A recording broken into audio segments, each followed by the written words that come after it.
ನಮಸ್ತೆ, ಬನ್ನಿ ಇವತ್ತು ನಾವು ಈ ವಿಡಿಯೋದಲ್ಲಿ ನಾರ್ತ್ ಇಂಡಿಯನ್ ಸ್ಟೈಲ್ ಅಲ್ಲಿ ದಮ್ ಆಲೂವನ್ನ ಮನೇಲಿ ಹೇಗೆ ಮಾಡೋದು ಅಂತ ನೋಡೋಣ. ಇದು ನೀವು ರೋಟಿ, ಪುಲ್ಕಾ, ನಾನ್ ಅಥವಾ ಗೀ ರೈಸ್ ಜೊತೆಗೂ ಸರ್ವ್ ಮಾಡಬಹುದು. ಹಾಗೂ ಪ್ಲೇನ್ ಬಾಯ್ಲ್ಡ್ ರೈಸ್ ಜೊತೆಗೂ ಸರ್ವ್ ಮಾಡಬಹುದು. ತುಂಬಾ ಚೆನ್ನಾಗಿರುತ್ತೆ. ಇದ್ರ ರುಚಿ ಸೇಮ್ ರೆಸ್ಟೋರೆಂಟ್ ಸ್ಟೈಲ್ ಅಲ್ಲಿ ಇರುತ್ತೆ. ಬನ್ನಿ ಹಾಗಾದ್ರೆ ನೋಡೋಣ ಇದನ್ನ ಹೇಗೆ ಮಾಡೋದು ಅಂತ. ಎಲ್ಲಕ್ಕಿಂತ ಮೊದಲು ಇದಕ್ಕೊಂದು ಗ್ರೇವಿಯನ್ನು ರೆಡಿ ಮಾಡ್ಕೊಳ್ಳೋಣ. ಇದಕ್ಕಾಗಿ ಕಾದಿರುವ ಎಣ್ಣೆಗೆ ಒಂದು ಪಲಾವ್ ಎಲೆ, ಒಂದು ಇಂಚಷ್ಟು ಚಕ್ಕೆ, ಸ್ವಲ್ಪ ಕರಿಮೆಣಸಿನಕಾಳು, ಒಂದೆರಡು ಏಲಕ್ಕಿ, 2-3 ಲವಂಗ, ಒಂದು ಸ್ವಲ್ಪ ಸೋಂಪು ಹಾಕ್ಬಿಟ್ಟು ಒಂದು ಸ್ವಲ್ಪ ಕೈ ಆಡಿಸಿ ಇದರೊಂದಿಗೆ 10-12 ಬೆಳ್ಳುಳ್ಳಿ ಹೆಸರು, 1 ಇಂಚಷ್ಟು ಶುಂಠಿ, 10-12 ಗೋಡಂಬಿಯನ್ನು ಹಾಕಿಬಿಟ್ಟು ಇದ್ರ ಜೊತೆ ಖಾರಕ್ಕೆ ತಕ್ಕ ಹಸಿಮೆಣಸಿನಕಾಯಿ, ಹಾಗೆಯೇ ನಾನಿಲ್ಲಿ ಕೊತ್ತಂಬರಿ ಸೊಪ್ಪಿನ ದಂಟನ್ನು ತಗೊಂಡಿದ್ದೀನಿ. ಇದ್ರ ಜೊತೆಗೆ ಸ್ವಲ್ಪ ಈರುಳ್ಳಿಯನ್ನು ಹಾಕೊಂಡಿದ್ದು ಈರುಳ್ಳಿ ಟ್ರಾನ್ಸ್ಪರ್ಟ್ ಆಗೋವರೆಗೂ ಇದನ್ನ ಬೇಯಿಸ್ಕೊಳ್ಳಿ. ಆಮೇಲೆ ಇದಕ್ಕೆ 1-2 ಟೊಮೆಟೊ ಹಾಗೂ 1 ಟೀ ಸ್ಪೂನ್ ಅಷ್ಟು ಗಸಗಸೆಯನ್ನು ಹಾಕೊಂಡು ಇದನ್ನ ಬಾಡಿಸ್ಕೊಂಡು ಇದರಲ್ಲಿರುವ ಪಲಾವ್ ಎಲೆ ಮತ್ತು ಚಕ್ಕೆ ತೆಗೆದುಬಿಟ್ಟು ಇದನ್ನ ತಣ್ಣಗೆ ಮಾಡಿಬಿಟ್ಟು ಇದರಲ್ಲಿ ನುಣ್ಣಗೆ ಪೇಸ್ಟ್ ಮಾಡ್ಕೊಳ್ಳಿ.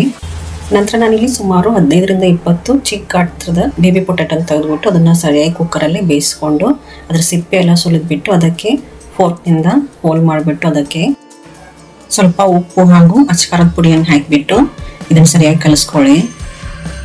ಬೇಕಾದ್ರೆ ಇದನ್ನ ಒಂದು 10 ನಿಮಿಷವರೆಗೂ ಹಾಗೆ ಬಿಟ್ಬಿಟ್ಟು ಇದನ್ನ ಫ್ರೈ ಮಾಡ್ಕೋಬಹುದು. ಬನ್ನಿ ಇವಾಗ ಇದನ್ನ ಫ್ರೈ ಮಾಡ್ಕೊಳ್ಳೋಣ. ಅದಕ್ಕಾಗಿ ನಾನು ಬಾಂಡೆಯಲ್ಲಿ ಸ್ವಲ್ಪ ಎಣ್ಣೆ ತೆಗೆದುಕೊಂಡು ಅದಕ್ಕೆ ಇವೆಲ್ಲ ನಾವು ಕಲಸಿಟ್ಟಿರುವ ಬೇಬಿ ಆಲೂಗಡ್ಡೆಗಳನ್ನು ಹಾಕೊಂಡು ಇದಕ್ಕೆ ಸ್ವಲ್ಪ ಕಂದು ಬಣ್ಣ ಬರುವವರೆಗೂ ಇದನ್ನ ಸರಿಯಾಗಿ ಹುರಿದುಕೊಳ್ಳಿ. ಆಮೇಲೆ ಇದನ್ನ ಸ್ವಲ್ಪ ಪಕ್ಕಕ್ಕಿಟ್ಟು ಬನ್ನಿ ಈಗ ಪಲ್ಯ ರೆಡಿ ಮಾಡ್ಕೊಳ್ಳೋಣ. ಅದಕ್ಕಾಗಿ ಬಾಂಡೆಯಲ್ಲಿ ಸ್ವಲ್ಪ ಎಣ್ಣೆ, ಒಂದು ಪಲಾವ್ ಎಲೆ, ಒಂದು ಸ್ವಲ್ಪ ಜೀರಿಗೆ, ಸಣ್ಣಗೆ ಹೆಚ್ಚಿರುವ ಈರುಳ್ಳಿನ ಹಾಕೊಂಡು ಈರುಳ್ಳಿ ಟ್ರಾನ್ಸ್ಪರೆಂಟ್ ಆಗೋವರೆಗೂ ಬೇಯಿಸ್ಕೊಂಡಿದ್ದಕ್ಕೆ ಅಚ್ಚಕಾರದ ಪುಡಿ, ಸ್ವಲ್ಪ ಜೀರಿಗೆ ಪುಡಿ, ಸ್ವಲ್ಪ ಕೊತ್ತಂಬರಿ ಕಾಳು ಪುಡಿ, ಸ್ವಲ್ಪ ಅರಿಶಿನ ಹಾಕೊಂಡು ಇದನ್ನ ಸರಿಯಾಗಿ ಬಾಡಿಸ್ಕೊಳ್ಳಿ. ಆಮೇಲೆ ಅದಕ್ಕೆ ನಾವು ಮಾಡಿಟ್ಟಿರುವ ಮಸಾಲೆ ಪೇಸ್ಟ್ ಅನ್ನು ಹಾಕೊಂಡು ಇದು ಎಣ್ಣೆ ಬಿಡುವವರೆಗೂ ಸರಿಯಾಗಿ ಬಾಡಿಸ್ಕೊಂಡು ಇದಕ್ಕೆ ನಮಗೆ ಅಳತೆಗೆ ಎಷ್ಟು ನೀರು ಬೇಕೋ ಅಷ್ಟು ನೀರನ್ನು ಹಾಕಿ ಇದಕ್ಕೆ ಸ್ವಲ್ಪ ಸಕ್ಕರೆಯನ್ನು ಹಾಕಿ ಸ್ವಲ್ಪ ರುಚಿಗೆ ತಕ್ಕಷ್ಟು ಉಪ್ಪನ್ನು ಹಾಕಿ ಇದನ್ನು ಸರಿಯಾಗಿ ಕಲಿಸ್ಕೊಳ್ಳಿ. ಆಮೇಲೆ ನಾವಿಲ್ಲಿ ಹುರಿದಿಟ್ಟಿರುವ ಆಲೂಗಡ್ಡೆಯನ್ನು ಹಾಕಿ ಸರಿಯಾಗಿ ಕಲಿಸ್ಬಿಟ್ಟು ಇದಕ್ಕೆ ಸ್ವಲ್ಪ ಗರಂ ಮಸಾಲೆ ಹಾಗೂ ಸ್ವಲ್ಪ ಕಸೂರಿ ಮೇಥಿಯನ್ನು ಹಾಕಿಬಿಟ್ರೆ ಮೇಲೆ ಕೊತ್ತಂಬರಿ ಸೊಪ್ಪು ಮತ್ತು ಸ್ವಲ್ಪ ಫ್ರೆಶ್ ಕ್ರೀಮ್ ಅನ್ನು ಹಾಕಿಬಿಟ್ರೆ ನಮ್ದೀಗ ದಮ್ ಆಲೂ ತಯಾರಾಯ್ತು.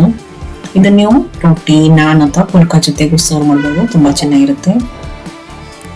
ನಾರ್ತ್ ಇಂಡಿಯನ್ ರೆಸ್ಟೋರೆಂಟ್ ಸ್ಟೈಲ್ ಅಲ್ಲಿ ದಮ್ ಆಲೂವನ್ನ ಹೇಗೆ ಮಾಡೋದು ಅಂತ ನೋಡಿದೀರಾ. ಇದನ್ನ ಖಂಡಿತವಾಗಿ ಮನೆಯಲ್ಲಿ ಟ್ರೈ ಮಾಡಿ ಹಾಗೂ ನನ್ನ ಚಾನಲ್ ಅನ್ನು ಸಬ್ಸ್ಕ್ರೈಬ್ ಮಾಡೋದನ್ನ ಮರಿಬೇಡಿ. ಧನ್ಯವಾದಗಳು.